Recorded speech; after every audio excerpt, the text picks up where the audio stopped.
Polres Kabupaten Musirawas menggelar operasi justisi bagi-bagi masker secara gratis kepada warga yang saat berada di tempat keramaian, seperti di kantor pos Muara Beliti dan Kecamatan Muara Beliti, Kabupaten Musirawas.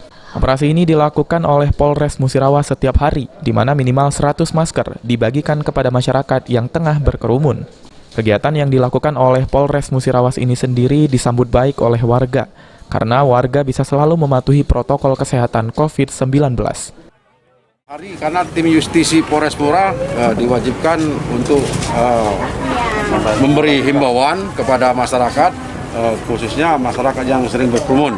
Seharusnya tidak boleh berkerumun, jadi setiap hari harus menggunakan masker, cuci tangan, jaga jarak, dan hindari kerumunan.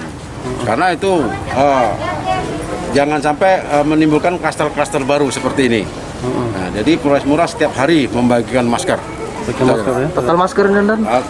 Setiap hari minimal kami bagikan 100 lah. 1 masker ya? Ya.